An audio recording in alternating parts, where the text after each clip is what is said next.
The question of housing has been plaguing the government, and one solution up for discussion is raising some eyebrows. That is the idea of putting a cap on the number of international students. The International Student Program makes extraordinary economic and social contributions to Canada. It contributes tens of billions of dollars to our GDP annually.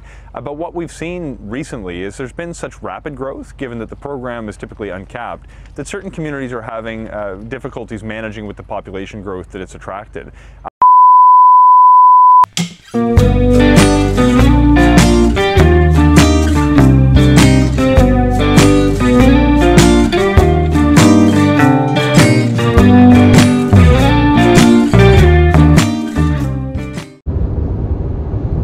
Hello guys, kumusta kayo dyan?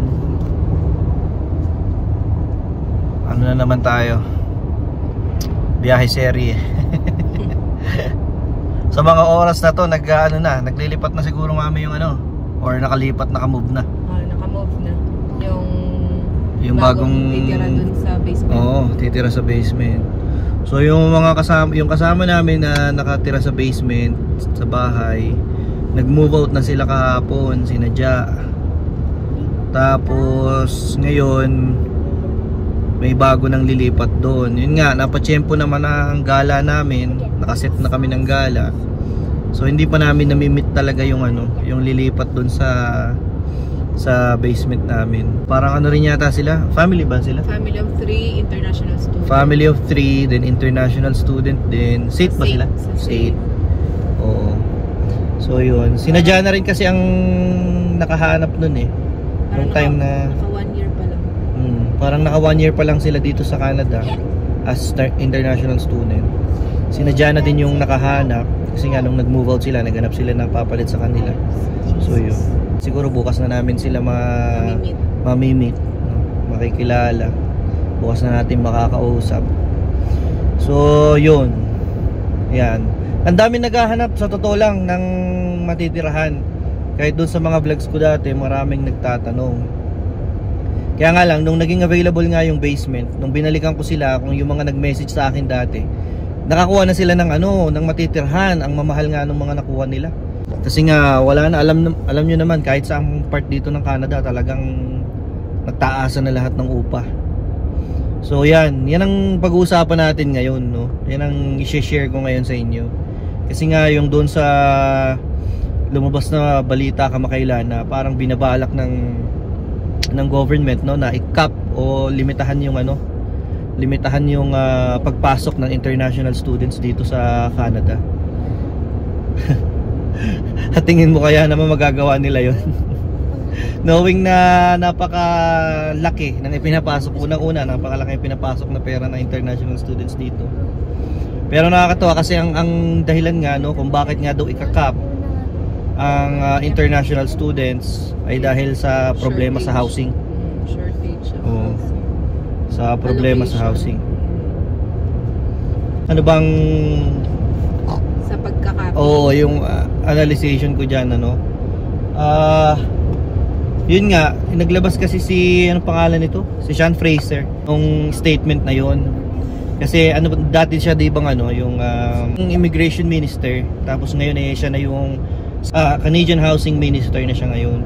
So yun ang nakita niya. Nagtataka lang ako bakit yung international student ang napagdiskitahan nila, no? Kahit marami ring ibang tao yung parang bumatikos doon, na yung housing kasi parang tingin nila matagal ng problema, na isang complicated na problema, na parang yung pag pinpoint mo sa international student as top contributor kung bakit na nagkakaroon ng shortage ng housing, parang parang nakahanap ka lang ng madaling masisisi. Yun yung parang sinasabi ng ilan tungkol dyan. Yun yung madaling masisi, parang gano'n. Kaya nakita nila nung taong 2022, last year, more than dun sa ina-expect nila sa usual na pumapasok. So kung nung previous years, ang mga nakakapasok is 100,000 to 200,000, parang naging doble or triple ang nakapasok. Kaya ayun. Sa nabasa ko na article, ang sabi, nung 2022, ang tinanggap nilang international student, 800,000. 75% increase from 5 years ago. Paano nagkokos ng or paano nakaka-contribute sa shortage ng housing yung international student? Ang nangyayari, kapag si international student ay gumraduate and then nakapag-PR, and pagka PR nila na yan, yun yung magsisimula na sila, usually nag-acquire na ng bahay. So doon sila nakaka-contribute. Pero dito naman, yung pagpasok, nakaka-contribute sila doon sa mga pag-ano ng renters. Kasi napakarami ng renters na wala nang marentahan. Yun yung sinasabi ko. Oo.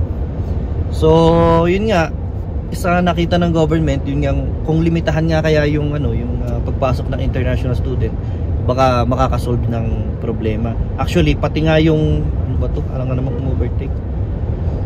Pati nga yung immigration target, parang gusto na rin nilang silipin. Kasi nga, kung matatandaan nyo, doon sa mga nakaraang balita, no, na sinabi ng government, 1.5 million new immigrants ang target nilang tanggapin by 2025. So napakalaki nun. Ang problema nga, sinasabi nila, saan mo nga patitirahin yung 1.5 million na yun kung wala nang bahay na matirahan? So dito sa Canada, pinakamalala yung pinakamalala sa problema sa pabahay, yung cities, big cities gaya ng Vancouver tsaka ng Toronto. Yan talaga damang-dama yung sobrang pag-spike ng presyo ng mga paupahan. So, kasi nga sobrang diyan kasi nag-concentrate yung pasok ng mga ng mga immigrants, especially ng international students eh. Kaya ang dami kong kakilala dito, mga dito sa Alberta, sa Calgary. Ang dami mga katrabaho at saka mga kakilala na mga nag-move na galing Ontario, galing Vancouver. Meron ding iba Winnipeg. Pero malaking portion talaga ng mga bumili ng bahay dito, Ontario, tsaka from Toronto at saka Vancouver. Kasi yung price nila doon, pag binenta nila yung bahay nila doon, kalahati lang ng presyo dito, makakabili na sila. Ganun ginagawa nila, naglilipatan na sila dito. Kaya yung mga taga rito mismo, di wala nang kahit pa sabihin na parang nagmahal ng araw, kahit dito, di ba, laki na rin ang tinas ng bahay. Kasi nga, pero sa demand. Oo. Kaya tumaas talaga yung presyo. Yes, ng demand. Ang taas ng demand. Wala namang kulang naman ang supply ng mga bahay. Ang parang domino effect nga kasi yun eh. Ang masaklapan nito, pagtaas ng presyo ng bahay, pagtaas din ng renta, syempre. Oo. Ginagrab na opportunity. Ang mahirap kasi dito sa Alberta, walang kagaya sa British Columbia, meron silang capping may capping sila ng presyo ng rent, ng pagre-rent sa bahay. Halimbawa, ang maximum lang is 1,500 sa ganitong klase ng bahay. Teka, kina Rice Velasquez din sa Montreal.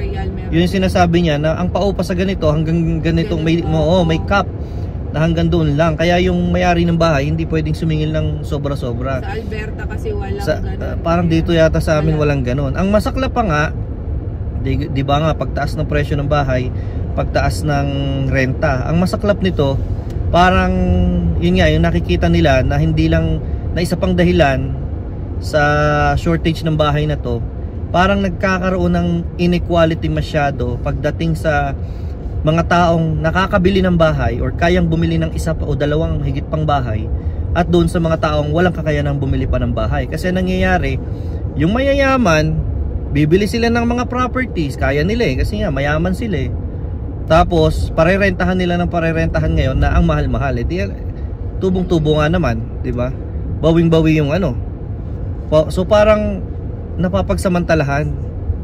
Parang napapagsamantalahan nila yung mataas na presyo ng upa ngayon. Ganun na nangyayari. So, dagdag pa nga nung Colleges and Institute Canada, yung parang isang organization ng mga ng mga colleges dito sa Canada.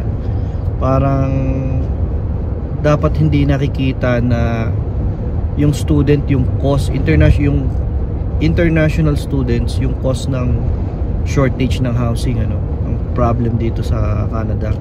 Bagkus kung tutuusin daw talaga, yung international student, yun ang number one na naapektuhan ng rising cost ng houses dito sa Canada. Kaya sila yung kumbaga sa biktima pa nga tuition fee. Tapos tumaas pa din ang cost of living. Tingnan mo, natatanda mo nung kamakailan nung binawalan nila yung mga foreigner na bumili ng bahay dito. So isa yun sa nakita nila which is mas tama kasi yun nga mga foreigners 'di ba? Hindi pa yun talaga mga investors yun, mga mayayaman yun. Kaya naubos bahay dahil sa mga ganoon, 'di ba? So whereas samantalang yung mga international students bago naman yan makabili ng bahay, yan naman yung mga permanent residents na, hindi ba? Or temporary foreign worker na talagang di ba? Na talagang na magstay dito sa Canada. Nagwo-work dito, nagko-contribute sa ng taxes dito, di ba? Compared mo naman dun sa mga foreigner, na mga investor. So yung mga yung mga talagang kumakatawan sa mga colleges, tutol talaga sila. Mababawasan ang kita.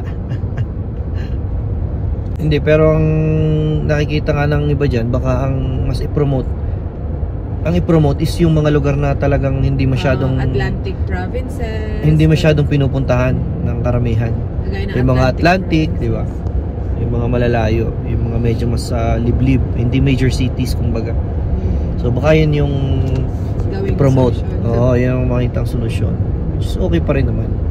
Kaso usually yung mga nandun pag na-PR na lumilipat, sila naman ang bumibili, kaya na dumami rin yung mga mga permanent resident na lumipat dito sa mga big cities din. Mga galing din doon sa Atlantic. Meron din, marami din kami mga kakilala na mga galing doon. Galing Atlantic na lumipat na rin dito sa Calgary. Kaya yun, dumami rin talaga yung mga bumili ng bahay. Yung nanay ng kaklase ni Ma'am, galing sila New Brunswick, sina Cecil. So, marami. Sa mga kakilala pa lang namin yun, ha? Ay, nako. Ewan natin kung anong kalalabasan yan. Basta ang hindi may tatanggi dyan yung benefit na nakukuha yung nakukuha ng government ng Canada sa international student. Hindi mo may pagkakailang malaki talaga ang pinapakinabang nila. Kaya para ilagay sa kanila yung blame, parang medyo yung shortage of workers. So sino ba nagpupuno? Yun nga. Diba? Sabi nga nila, kung i-cap nila yung international student, sabi ng mga ibang dun sa article na nabasa ko, magkakaroon yan ng long-term effect sa overall sa ng Canada, sa economy. Kasi unang-una nga yung sabi mo, sa labor shortage. Sino ba ang unang nagpupuno dyan? Syempre yung mga international students nga. Saka yung mga asawa nila. Saka yung mga open work permit nila, diba? Gaya ko. Yun. Na hindi na nila kailangang i-hire galing pa sa ibang bansa. Dito na. May pa siguro silang pwedeng tingnan na solusyon kesa pagdiskitahan yung capping talaga ng international students. Taka rin nga lang ako kung bakit yun ang nakita ni Fraser. Loko, pagkatapos niya manggaling sa... Kasi nga, galing siya sa immigration. Alam niya kung anong bulto ng pumapasok na international students. Kaya siguro yun ang nakita niyang unang solusyon. Siguro unang solusyon para malimitahan ang pagpasok ng maraming tao. Kasi pinakamalaki talagang bulto ng taong pumapasok sa Canada ngayon, international student. Hindi naman natin mapapagkaila yun. Bukod sa malaki talagang pinapasok nilang pera, pero sila rin yung pinakamarami. Tayo, kagaya natin na ako, international student natin. Tayo may pinakamalaking porsyento ng nakapasok dito sa Canada. Oo, bigla kasing pumatok talaga Ang daming umalis sa kanya-kanyang bansa, hindi lang sa Pilipinas Even yung mga yung mga pagkatatagal na nag-abroad, like from Saudi, UAE, yung mga galing Middle East, di ba? Singapore. Oo. Talagang Taiwan. Nakakita sila ng opportunity na makapasok sa Canada as international student to PR, talagang ginarab na nila.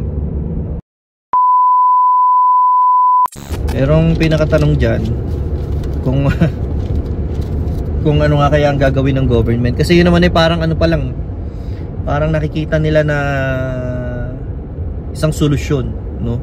Kasi hindi rin agad epekto kung hindi sa mga susunod na taon. Kung halimbawang limitahan nila ang international student ngayon, so yung dami ng international students na eventually mapi-PR at pag na-PR ay mag-a-acquire ng bahay, edi in the future, in the coming years, mababawasan. Yun ang binabalak nilang gawin. Pero kung iisipin mo, ang pakinabang nila sa international students, kasi unang-una nga, sabi nga, pag international student, yun yung madaling madaling makapag-integrate sa society, tsaka makapag-contribute sa ng economy. Kasi nga, educated sila dito sa sa Canada. Meron silang Canadian education. Kumbaga pag graduate nila, most probably skill job ang malaland nila, tapos yung mga in-demand jobs pa dito. Tapos yung pa nga, ang tuition na binabayaran ng international students kumpara sa mga residents dito at saka citizen, times 3. So doon pa lang ang laki-laki ng perang pumapasok sa gobyerno, pati sa mga colleges. Kaya ang unang tumututol doon sa plano yung mga DLIs, yung mga colleges kasi ang laki na mawawala sa kanila. Laki na mawawala sa kanila. Tsaka yun nga, sinasabi nga doon sa nabasa ko na article na kumbaga parang ang international students ay valuable asset sa economic growth in the future. Kaya ewan natin kung ano ang mangyayari. Abangan na lang natin ang susunod na kabanata. Dapat siguro gumawa na sila ng bahay kubo na may heater. Bahay kubo na may heater. Sabi sa balita mag-build daw ng houses. Grabe kasi yung kailangan nilang i-build. Hindi ko lang natandaan doon sa nabasa ko article Parang in 1 year kailangan makabuild sila ng ilang daan libong unit compared sa nabibuild lang nila ngayon, napakalayo ng diferensya. Kung gusto nilang mahabol na makapag-provide ng bahay sa maraming tao, napakadami ng bahay na kailangan nilang magawa in every year.